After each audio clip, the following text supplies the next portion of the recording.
doing, guys? Welcome to the Friday Waffle. Hope you're all doing very well. Now, I'm always conscious, I'm always scratching my leg. I don't know why I get an itchy leg when I'm doing these things. Yeah, trust you've had a good week. The weather has been, it was bloody horrendous. Really cold up here for Monday, Tuesday, Wednesday I think it was, and I'm talking about seriously cold. But it's kind of warmed up slightly. It was a balmy 9 degrees today in Glasgow. So yeah, I've had a really hectic week. I thought I heard my phone going there. I've had a really hectic week. That's 3 weeks in the, I'm going to say the new job. It's not quite my new job yet, but 3 weeks in the job. I've got to say, this time last week, I was pretty much dreading going back to work because it had just been so hectic, and I was starting to, you know, it's easy to start to kind of almost panic. You know, there's so many things you've got to try and do and try and remember, and it's easy to get overawed with things.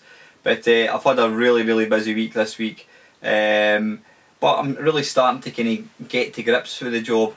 And what's been quite good is I've had some good feedback from some people, even some like client managers sort of saying, you know, that I'm doing pretty well, so that's good.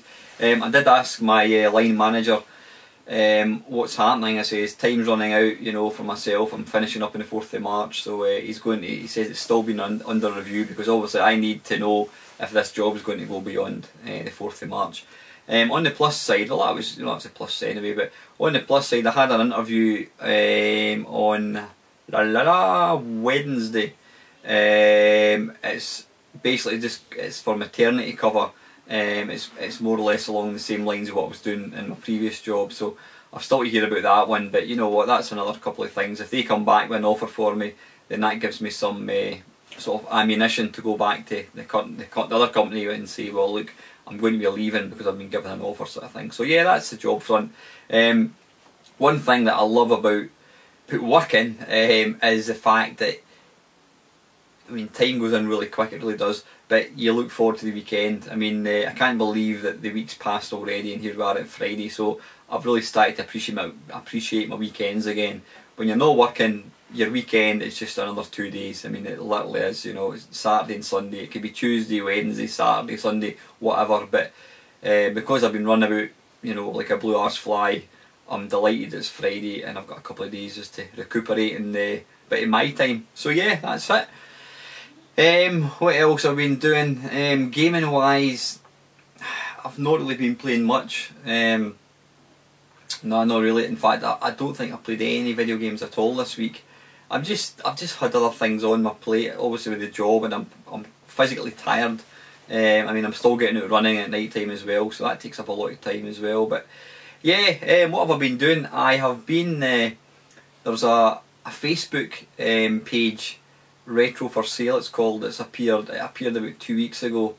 I was invited onto it, and there's something like 450 odd members on it now, and I have successfully sold, what did I sell? I've been having a bit of clear out. I have been promising to have a clear out for quite a while. The thing is with eBay, I had some stuff on eBay, got nowhere with it. eBay's a pain in the arse. I mean, it's such a faff, you know, and then you've got the hassle of posting and you've got fees and all that crap. So anyway, when this Facebook page came along, what did I sell? I've sold a couple of games. I've sold Legend of Zelda on the not on the Wii, on the GameCube. It's not a game that I was ever interested in playing. I sold that. I sold a Metroid, Super Metroid, which was a duplicate I had. I have sold an Atari 800 memory stick, which I don't need. I have also sold an Amiga 500, one of the old style ones, with about 300 backup discs. Yep, it weighs a friggin' ton, and you wouldn't believe where it's going. It's actually going to Norway. So yeah, that was a day in itself, just packaging up this bloody thing. I mean, you wouldn't believe the weight of 300 discs plus an old Amiga 500. It's an absolute ton. It came to 16 kilograms, and it was £32 I think it was to post. Now the guy contacted me today to say that he noticed it's now arrived in Norway, so it's at least it's made it across the water. They're just waiting to get a pack of husky dogs and a spare sledge, and it'll be on its winging its way to Stieg. That's the guy's name. Actually a very nice guy. I've been chatting quite a bit to him on Facebook. So yeah, I've been selling a few bits and pieces. Now the reason I've been selling stuff, it's kind of twofold. I've been selling it because I don't use it, and you know, what's the point of having stuff that I don't use? But there's been a couple of things that I've been after for quite a while, and I've made a promise to myself that until I've got a full-time job I won't be buying anything. So I thought to myself, if I can sell stuff, then I'll treat myself to a purchase, because I mean, we didn't swap Christmas gifts, so I didn't really get very much for Christmas, which doesn't bother me, but you know, I thought treat myself to something. So anyway, I managed to sell a few bits and pieces, and what did I get? First thing I got was this. No, it's not a mobile phone, it's actually, now it's ran out of batteries, so I can't even show you it working. It's the PSP Go, it's called. It's a really nice little, great form factor, really, you know, portable, nice big screen. But it says it's got the flip up screen. You've got nice wee buttons. I mean, very similar to the original PSP, the buttons and that, but it just feels really good. So yeah, I've already got custom firmware on, so I'm going to bang some what do you call it, ISOs on it, backups, which I obviously own, you know. So yeah, I'm going to put that on it, load that up with games. The only thing that's annoying about it is the memory sticks it takes aren't compatible with the original PSP ones, which are a pain in the arse. I mean, that really annoys me, you know, Sony doing that. They bring out a PSP, you've got to buy this proprietary memory stick. You can't just go on Amazon and pick up any memory stick. Nope, it's got to be Sony memory stick. And then this bloody one that comes out doesn't use these, so you've got to buy their own version again, and I think they're quite expensive, so I've not got a spare memory card. It does come with 16 gig worth of space in it anyway, but interestingly it doesn't actually have any place for games. Games are all gotten via digital download, so that's quite interesting. So technically, now Steve Benway made a mention about this when he reviewed his PSP Go. He was saying that technically in X number of years, when Sony no longer have games for download, then these will become null and void apart from the games you've already got in it. So that's why custom firmware is the way to go. It's a piece of piss to put on these things, and then load it up with games. So that's what I'm planning to do. I'm not interested in doing emulations or anything, emulators on it, because I've got that covered, which I'm going to let you see in a second. But I'm going to do what have you bought now type system overview, I should say. It's not a review, it's just an overview of it. I'm going to do one for that. But yep, that was a sideline. I saw that and I thought, oh, I'll buy that. But the main thing that I wanted to buy, and I'm going to cut this for a second before it runs out. Yeah, the main thing that I wanted is this thing. Now, there's been I'm not going to let you see it. I'll let you see it in a second, unless you can see it. I don't know if you can on camera. Android tablets seem to be making a bit of waves. I've seen quite a few people mention them. Steve Benway again did a review of a GXD. In fact, you know what? I'm going to let you see this. Just bear with me a second, guys. Now, the GXD is actually a Chinese gaming tablet. Believe me, I didn't realise it's as big as it is. Yeah, it's a Chinese gaming tablet, and it's this. It is fucking huge, absolutely enormous. I never realised just how big it is actually. Let's see if I can fire this thing up actually. How do we turn it on? You know, the light in here is absolutely abysmal. How do we turn this bad boy on? Is that it? No. You know what? I've been given a loan of this from my mate. He borrowed my N64 and he gave me a loan of this to look at.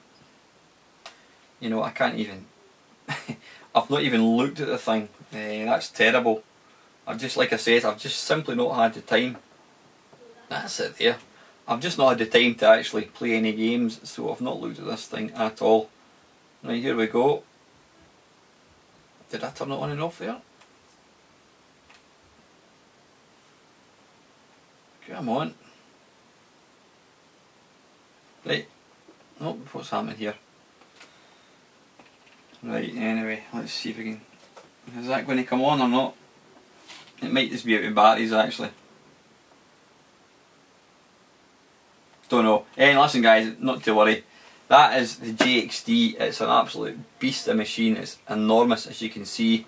Now, I was tempted to go for this, but for two reasons, or one reason. These sticks, I just find my fingers just don't grip very well. I've got a skin complaint called eczema, and your skin gets very, very dry. You have to put kind of cream on it all the time. So my dry hands and these analog sticks just don't work too well.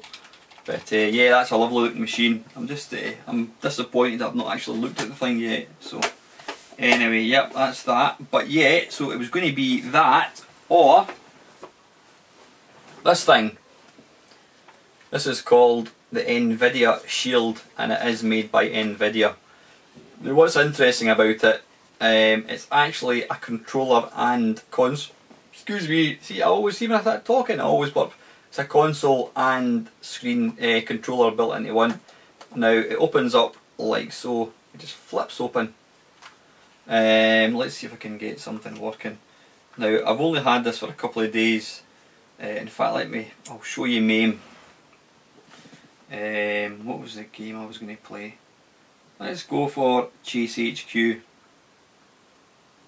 You can see there, now the screen obviously is a fraction of the size of the JXD, but what I love about this thing is the weight of it. It's quite clearly modelled on the Xbox 360. You've got two analog sticks with rubber on it, you've got a really good D-pad, you've got 4 buttons, you've got your A, X, B and Y, you've got your 2 shoulder buttons, and you've got your 2, I don't know what they're called, other shoulder buttons. Yeah, I'll just very, very quickly let you see Chase HQ. Chase HQ, where are you? There you are there, son. Right, okay. Now this thing, I don't really understand all the gubbins. This is a powered by NVIDIA Tegra. Apparently it's got a quad processor and it's really, really, really fast. Okay, right. Here we go. This is Chase HQ. Let's see if we can actually see it. I'll turn the sound up a wee bit. Whoops a daisy, it's really loud. This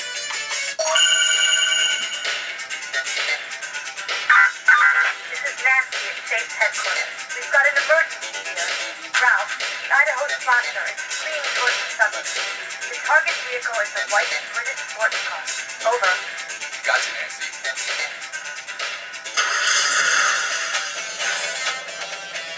Giddy up, boy. Now you can see, well I hope you can see just how well this is playing.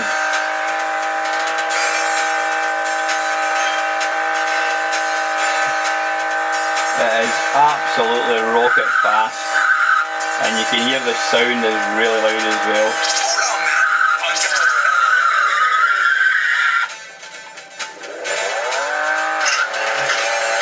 Now let's try and use the...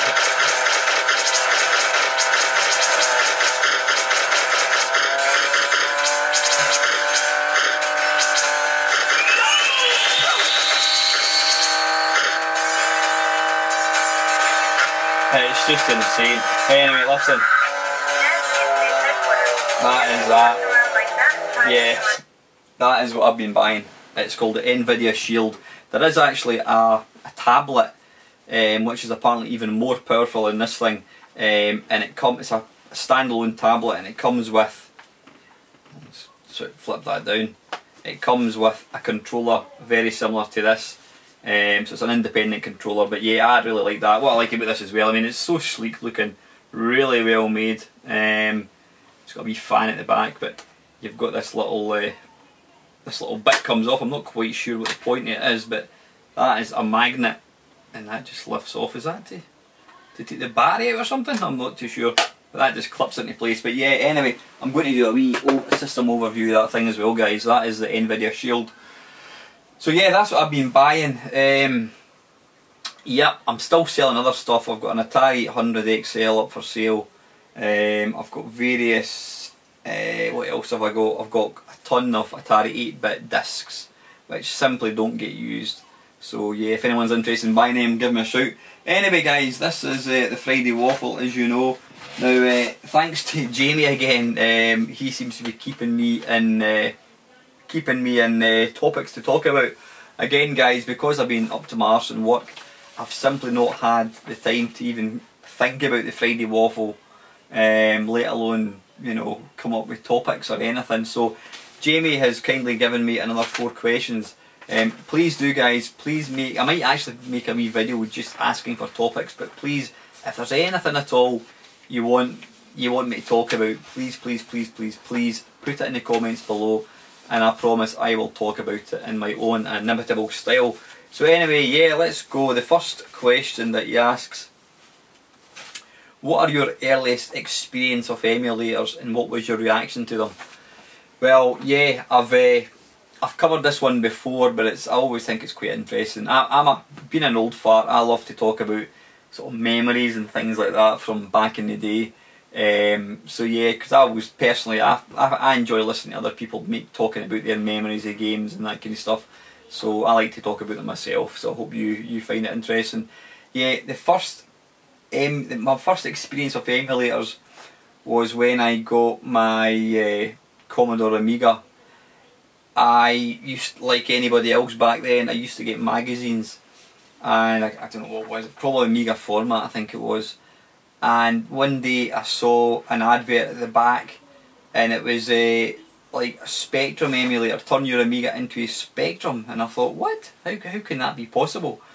And it's, you know, it said includes, you know, 50 games including Jetpack, blah blah blah, Saber Wolf, whatever it was. And that, I'm like, I don't understand, how can this be? £4.99 for 50 games?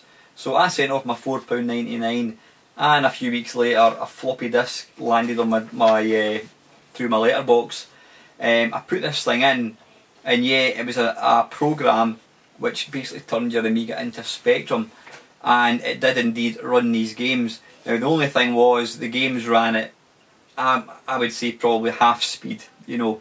They weren't full speed, but you know what, just having a computer that could pretend to be another computer, which I'd never owned, was just the most incredible thing ever.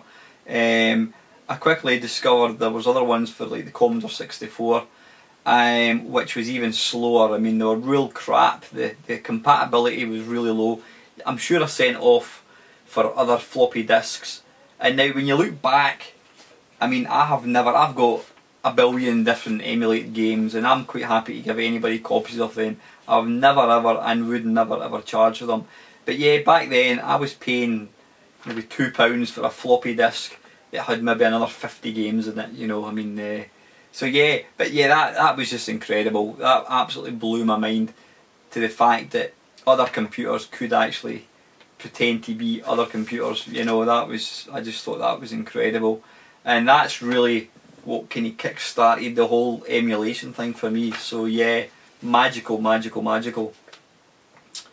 Yeah, and Jamie goes on to say that he can still remember the sheer unbridled joy that he felt when he first discovered MAME back in 1999. Well, I can beat you by 2 years, Jamie. In 1997, again, apologies to anybody that's watched some of my earlier videos, because I have touched on this before. Back in 1997, I was living myself, and I had the internet, albeit an extremely slow internet. It was back in the day when you had to unplug your phone, run an extension cable down the stairs into your dial-up modem, your 33K modem, or whatever the hell it's called, not K, I don't know what the hell it is. But yeah, I'd had a PC for a couple of years, and my mate Grant phoned me one day to say that he was going to get me this disc which in his words would blow your mind. And I'm like, what are you talking about? And he said, it's a thing called MAME. And I'm like, what on earth's that? And he didn't know what it means. He says, you can play arcade games on your PC. And I'm like, what? And I thought, you mean people have written arcade games? He goes, no, you can play the actual arcade games on your PC. And again, I just couldn't get my head around this. How would that be possible? So he promised me he was going to get me a CD from this guy. He was going to get it for me on the Tuesday, whatever it was, which was like 2 days later. And I can remember I couldn't wait for Tuesday to come. I was so excited about getting this bloody disc. I was so excited about it. And lo and behold, Tuesday came and Grant didn't see the guy or whatever it was. There was some sort of reason I didn't get the disc.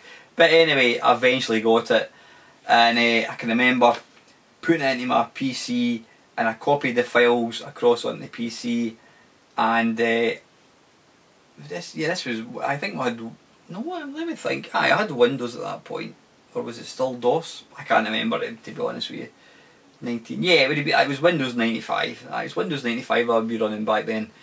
So anyway, yeah, put this, copied the folder across, and double clicked on this mame.exe file, and up popped a list of maybe 10 games: Space Invaders, Galaxian, I don't know, some really basic sort of like early games, you know, Galaga possibly, I can't remember, some basic ones.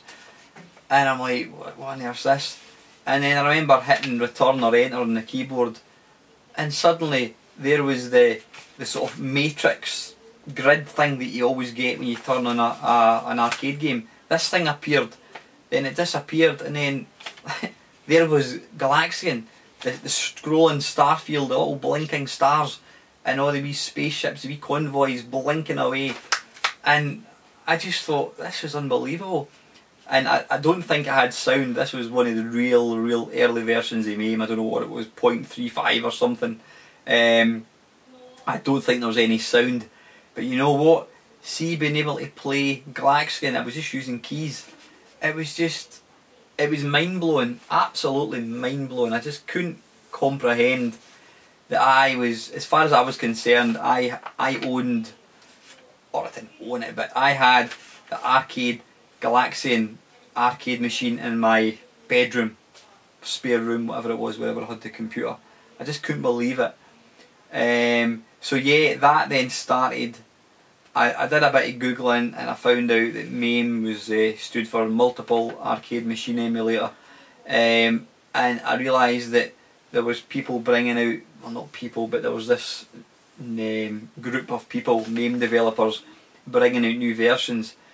And that quickly, I then got to find out where the ROMs were. Now the ROMs, the games that you had to download, were, there was a website called Dave's Video Game Classics. I can always remember it was like Dave, big huge big D, Dave's Video Game Classics.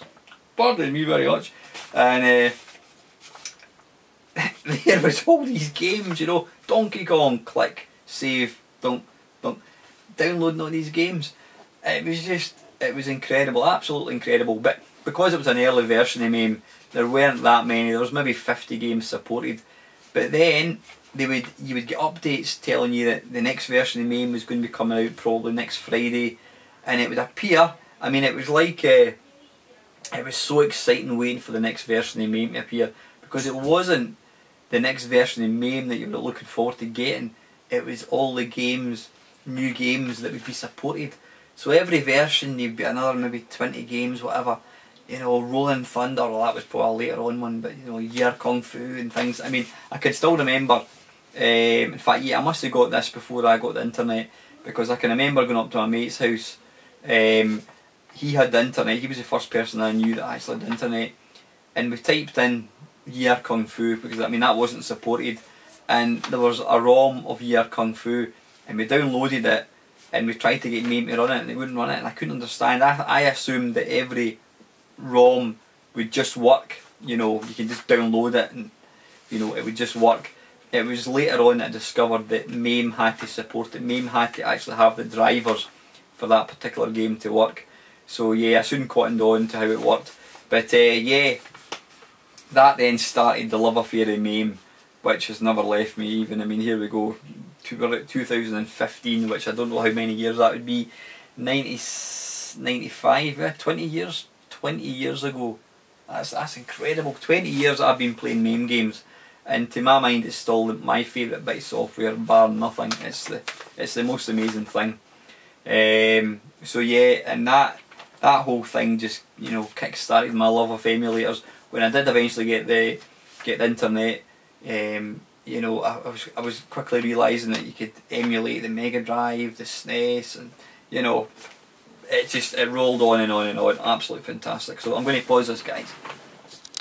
Okay, just had a wee cheeky drink of my tea. You'll be glad to see I don't have the Hello Kitty. I've actually got a retro gamer mug. I think I got it for Christmas a few years ago. What's it got in it? It's actually got some. I've just been talking about my love affair in MAME, and yet it's got a game called Finalize? Never heard of it. This one here, you probably can't see it because it's dark as anything. Centipede, fine. Astro Smash, not aware of that one. Batalantis, never heard of it. Combat, fair enough. Super Cobra, Scramble, Millipede. So maybe they're not all arcade games. I don't remember Combat being an arcade game, is it? Millipede, Shailen's Road, Crystal Castles, Jungler. Yeah, well, I think I've heard of that one. So yeah. Anyway, let's move on. Jamie also mentions that he remembers a very cool SID chip emulator that he had in the Amiga with a bunch of C64 tunes. I don't think I ever had that, but I can always remember, well, for the PC you had a thing called SID Play, I think it was, and you could basically download SID tunes. In fact, was it a high voltage collection, which is basically every SID tune under the sun. I've not downloaded that for a long time, but I mean the last time I downloaded it was probably about 10 years ago, and I think it was up to something like 50,000 SID tunes. But yeah, I remember when it came out for iOS, I had it on my phone, and it was fantastic having an iPhone with all the C64 music, you know, brilliant. So yeah, let's see, Jamie's saying here, do you feel that the MU scene has flatlined in recent years due to lack of interest, or is the result of most systems already being emulated accurately, or as near as damn it? That's an interesting question. I think the emulator scene, yeah, to use Jamie's phrase, has flatlined. I don't think there is as much interest in emulation as there was, you know, 5 years ago, 10 years ago. People who were into emulators, like myself, have now, they've realised that you can now get real hardware for not a lot of money, well, for, you know, some of the more common systems. So yeah, for myself, I mean, I still absolutely use emulators. I mean, my MAME cab is an emulator, it's just a glorified emulator for starters. I've got all the game base, and I do apologise, I keep meaning to put together a sort of an idiot's guide to the emulators that I use. Yeah, so I do use emulators a lot when I'm making my mashups. It's just easier, you know, unless it's something I've got on my TV or whatever, you know, emulation's very easy. But yeah, I do think that there's the same interest isn't there. It's maybe moved on a wee bit. I mean, you know, this NVIDIA Shield thing and the GIXD thing that I showed you, they've been bought to run emulators. So yeah, emulation itself is still being used, but yeah, emulation on the PC, it's maybe because I've not been into it as much. I mean, I still do use it, but I don't really update things. I don't update emulators. I'm not really that well versed to speak about how popular it is, but I don't see many people. I mean, I'm on several internet sort of websites, forums, whatever. I know a lot of people who are into video games, and there's not a great deal of talk on emulation. But again, I think it's probably the second part that Jamie mentions. you know, emulation has come on in leaps and bounds, and I mean, there's really nothing left to do as far as emulating older systems. I mean, the Spectrum, you've got Spectaculator, so that's 100%. You don't need anything. You've got WinVice for the C64, perfect emulation. You've got BBEM for the BBC, again, perfect emulation. You've got, what's it called for the Amstrad? Can't remember, it's got a name, obviously. Again, perfect. You've got this, yeah, what have you got? You've got perfect emulation for the Atari 800, perfect emulation for the Atari VCS, Mega Drive. My good mate Steve Snake, he wrote Kega Fusion. It does an absolutely 100% emulation of everything Sega, and I mean everything Sega. It does Mega Drive, it does Master System, it does Game Gear, it does 32X, it does Mega CD. It's perfect. There's nothing else for him to do to it. And that's been going for 5 years now. It's absolutely perfect. So yeah, all the old systems, even the PlayStation, Dreamcast apparently is really well emulated. In fact, that Shield thing that I've bought apparently has a Dreamcast emulator. So I'm looking forward to playing some shoot 'em ups on that one. But yeah, I mean, I don't use emulators for things like PlayStation 2 or GameCube or that. I know there are emulators out there that do it. I mean, my PC's ancient, it wouldn't even run these things, but no doubt in 10 years time, probably less, my PC will have all the PS2 games ever released on some massive hard drive. So yeah, emulation, as long as there's machines coming out, emulation will always exist. It'll be interesting to see how long it takes for somebody to emulate an Xbox 360. I mean, I'm sure some of the PCs that come out now are more than capable. I mean, I think the Xbox 360 only runs at something like 700 megahertz, or is that the original Xbox? I can't remember, but yeah, I mean, I'm not aware of an original Xbox emulator, which is quite interesting. I've never actually googled it, but I've never heard of one existing. But I think the problem with emulators now is it's not so much the emulation. That's a problem in itself. It's the games. I mean, if you were to download an Xbox 360 emulator, every game is going to take up 4 to 16 gig. That's just not practical. You know, it's pointless, absolutely pointless. So yeah, I do think that the emulation scene has definitely settled down. The interest I don't think is there as much, but I do think it's because the systems are perfectly emulated. There's nothing more you can do with them now. So yeah, that's why you probably don't see as many updates. So yeah, it's an interesting point. Yeah, okay. Third question: how do you feel about real hardware snobs?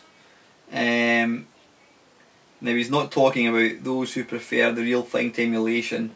He's referring to those who criticise and patronise people who prefer emulation. Yeah, I've seen that myself. Personally, I mean, I'm a massive emulator fan. I've still got tons and tons of emulators, but ever since I was given 3 or 4 machines for free about 5 years ago, that just kick-started. It made me aware that you can pick up old machines again. I mean, I had no desire to buy a Spectrum. You know, 5 years ago, I've got you know, an emulator. I've got every game under the sun for the Spectrum. Why would I want to go and buy a real Spectrum? That's just silly. But when I did eventually acquire one, and then through the wonder of technology, I've got a little SD card doohickey thing that plugs in the back. You press a button and you've got all the games. Excuse me. I have learned to appreciate just how much more fun, if that's the right word to use, playing games on real hardware is. There's just something, I don't know what it is. Possibly the fact that you're sitting, when you're playing an emulator on a TV or on a computer, you're sitting in a computer chair, you're sitting vertical like that, you've got your keyboard in front of you. It feels like you're on a computer. It doesn't feel like you're playing a home system. It feels like you're sitting in front of a PC, and you just happen to be playing Night Lore or whatever it is. So yeah, there's the experience. Obviously, the other big thing with emulation is the lack of proper controls. You know, most of the 8-bit machines, Commodore Amiga, Atari ST, they all used digital joysticks. You know, dip switches, not dip switches, what do you call them? Oh, I can't remember, doesn't matter. Yeah, clicky joysticks, one fire button, and using like analog joysticks or Xbox 360 controllers, which I tend to use, but the only reason I use that is because a lot of the emulators like Mega Drive need more than one button, so it's kind of for convenience sake. But yeah, I've so not being able to use an old style joystick was a bit of a pain, but I picked up a little device off eBay, I think it was, a few years ago, which I did a little sort of look at, and it basically is a USB, plug it in the USB, and you plug in any Atari 8-bit joystick into the other end. It's utterly fantastic. So it means that you can play a Commodore 64 emulator using a QuickShot 2 joystick, whatever you want to do. So yeah, I'm kind of going off topic a wee bit. So I like both sides. I can completely see the benefits to emulation. You've got all the games, instant loading, and when you're doing what I'm doing, making videos, it's a lot easier and quicker to use emulation. But I still like to, if I was going to play, if I was wanting to play a Spectrum game, I would play it in my real Spectrum rather than an emulator, just for the reasons I've kind of spoke about. But yeah, these people that look down their nose on emulation, well, you know what, fuck them as far as I'm concerned. I mean, they're entitled to their views. Emulation has got its place. It's a fantastic concept. It's a fantastic concept. I mean, it gives you access to games that you could probably never ever find again. You know, games that have been lost in the mist of time. There's games that cost a fortune. You know, I mean, people going with Radiant Silvergun, they'll spend all this money on it, and they'll look down their nose at somebody who's playing it using an ISO. Well, you know what, that's up to them. But you know, that person who's playing it using an ISO, they've got access to the game just the same as anybody else. But you don't need 80, 100 quid to actually play the thing. So yeah, emulation's absolutely got its place. And people who look down their nose at people who use emulators, then they're entitled to their opinion. But you know what, I wouldn't give them two seconds of my time. I mean, it's I love the original hardware, but at the end of the day, I love my emulators as well. And I mean, you'll probably find that people who look down their nose at emulation are these collectors. You know, they want the box, they want the instructions, the whole kind of gambit type thing. They're not interested in emulators. You know, that doesn't count. I mean, people that say, you know, oh, you're not a real collector unless you have real games. Bollocks to that. You know, I mean, you can be you can have the passion for this hobby of ours, but not have any money, and you can't afford to go and buy these games. So by all means, if you can get the real hardware, I would definitely suggest you do it. A lot of these machines, C64 Spectrums, you know, they can be picked up for 10, 15 quid. They're not expensive. Go for one of these. But you know what, if money's tight, use emulators. I mean, one system which I've mentioned a few times, it's featured in a few of my Arcade Perfect My Arses, is the Sharp X 68000. It's as rare as hen's teeth. It was never released outside Japan. It's impossible to get a hold of one, it really is. I mean, saying that, one of my mates has got one, but anyway. But the second thing is, it costs a fortune, it's hard to get. You know, if they do come up on eBay, be prepared to pay a lot of money for it. The second thing is, it's in Japanese. There is no English, so you need to be pretty fluent in Japanese to work the thing. My mate did tell me that he doesn't use his because it's in Japanese. Now I've offered to give it a new home, but right now he seems to be ignoring my phone calls and emails. But yeah, so there's a system that I couldn't personally use were it not for emulation. I can enjoy the games. I mean, it's got fantastic games, so I'm able to enjoy a system that I could physically not get to enjoy were it not for the fact that I could run an emulator under the PC. So yeah, by all means, if you're a collector and you want just to have a machine, that's fine. But for a games player, if you can afford it, get the real hardware. If you can't afford it, play it in an emulator. Get yourself one of these little USB sticks and jobs are good in. Yep, so that's my thoughts on that. I'm going to pause this again, guys. Okay, right, very last question from Jamie is, Number 4, what future developments would you like to see in the MU scene? What future developments would I like to see? I did think about this one. I've got to be honest and say there's not a great deal emulation wise that I would say I would like to see this or I'd like to see that. The only thing I did touch on briefly, I think it was 2 waffles ago, was it would be fantastic if somebody was to come up with the ultimate PC emulator. I mean, I mentioned I've got this thing where you've got DOSBox and you've got this front end thing, and it installs a zip. You literally drag the zip across and it does it. But I would love to see a real dead easy PC emulator. Probably never going to exist. Whereby you go up to load game, Doom, run, boom. You know, as easy as that. Probably unlikely to ever happen. Well, then again, this thing that I've got, I'm using 2 bits of software. You know, I'm sure some clever bod could probably adapt that to become that. But yeah, a dead piss easy PC DOS emulator, that would be absolutely wicked. So yeah, what developments have pissed you off? Didn't see that one. What developments have pissed you off? In fact, you know, I'm going to finish this. Jamie adds about he hates the direction MAME has taken in recent years with functionality, removing high score. Yeah, I've touched on this before. As much as I love my MAME, I really do. The developers, Nicholas Samalar or whatever, there's loads of them. They have come out in public and stated that MAME has not been designed to let people play games. The whole point of it is to preserve these games historically, digitally, and to emulate it as perfect as possible. Now their emulation is different, or their perfect emulation would be different from what you and I as gamers would deem good emulation. To me, emulation is being able to play Final Fight arcade game. You know, I can play it on my PC, I can play it on my arcade, my what do you call it, my main machine thing, Mamecab.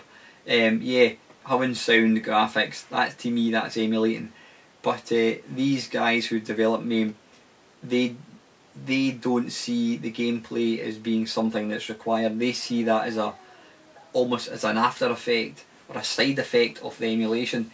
It's all about the timing of the chips, and so that's why you find, so they're constantly tweaking the drivers for each individual game. They're tweaking the timings of the sound and that kind of stuff. So that's why you find, if you do happen to follow MAME, you've got to download ROM sets that work on that particular version of MAME. So you could download ROM sets for a version of MAME, you can update your MAME, and you'll find that half the games no longer work. They just simply don't work. Or you may find that the sound doesn't work, or it runs incorrectly, and that's because they have tweaked it so that the timings run better, but it can actually affect the playability aspect of the game. And yeah, it's the same with removing high scores. What you've got to remember is 99% of games, especially classic arcade games like Donkey Kong, Space Invaders, they didn't retain high scores.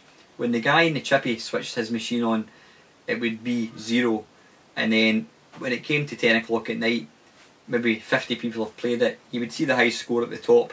But when he switched that off at night, the scores disappeared.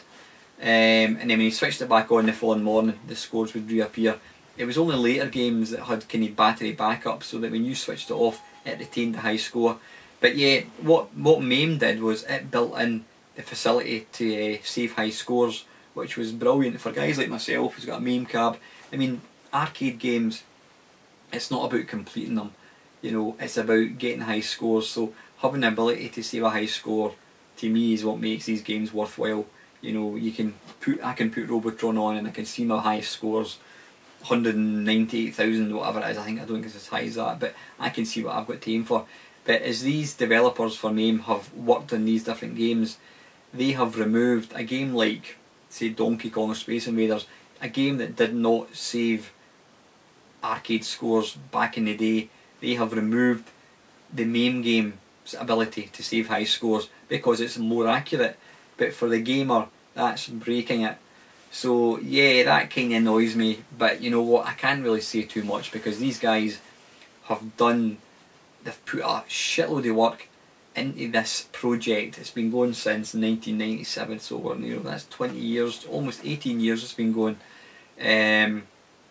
These guys have put a lot of work into it, and I for one appreciate all the time and effort that they've given to give something like MAME to gamers like myself.